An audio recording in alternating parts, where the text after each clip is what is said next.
Hi everyone, welcome back to Book in Action, where I break down powerful books into real-world insights you can apply today. I've just finished reading The Art of Thinking Clearly by Rolf Dobelli. It's packed with psychological traps and thinking errors we all fall into, even if we think we are pretty rational.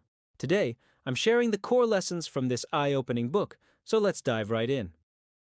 Do you think you're a better-than-average driver, or maybe a fantastic lover? Well, so do most people. And that's exactly the problem. Studies show that 84% of Frenchmen think they're above-average lovers, but only 50% can actually be above average. This is a classic case of overconfidence bias.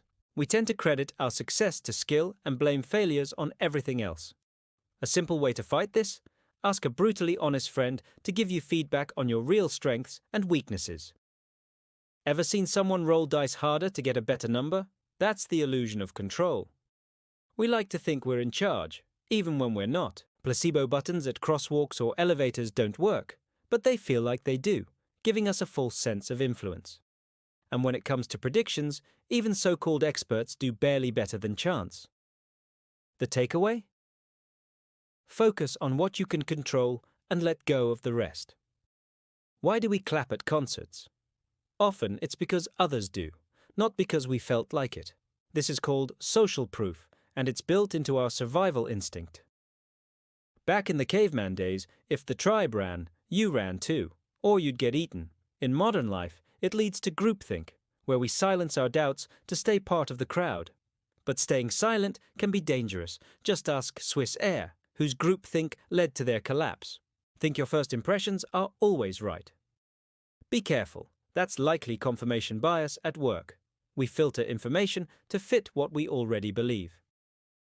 That's why we keep reading the same blogs or news that agree with us, reinforcing our views.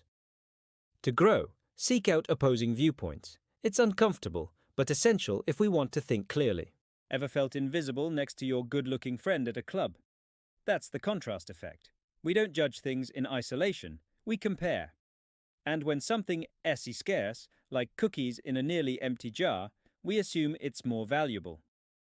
Smart marketers know this. So next time you see limited time only, pause and evaluate the actual value, not the hype. Why can you recall a movie plot but forget your shopping list? Because stories stick. We crave interesting, emotional narratives, not boring facts. That's why the news focuses on dramatic people over structural problems. And beware of exotic explanations. They're catchy, but not always correct. Like doctors say, if you hear hoofbeats, think horses, not zebras. If a gorilla danced through the room, you'd notice, right? Not always. In one study, people focused on counting basketball passes didn't even see a gorilla walk by. This is called inattentional blindness. Plus, we remember the first and last parts of any message more than the middle, a trick often used in speeches and marketing. Too many choices, no choice at all. In one study, a table with 6 jelly flavors outsold a table with 24 by a factor of 10. Why? Because too many options overwhelm us. That's decision fatigue, and it drains our willpower. The fix? Accept that good enough is often better than perfect. Good-looking people get better grades, better jobs, and better treatment. Why? That's the halo effect, where one trait outshines all others. We also like people who compliment us or mirror our behavior.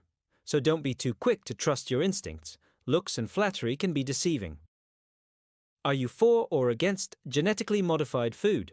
Most of us make up our minds emotionally, then justify it with logic.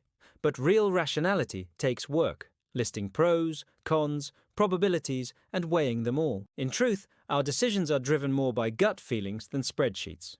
Conclusion. Final summary. So what did the art of thinking clearly teach me? That I'm not as rational as I think. None of us are. We're influenced by emotions, groupthink, flattery, scarcity, and stories. But by understanding these thinking traps, we can step back and make clearer, better decisions. If you found this summary helpful, hit like, share with a friend, and subscribe to Book in Action for more powerful ideas made simple. Thanks for watching, and keep thinking clearly.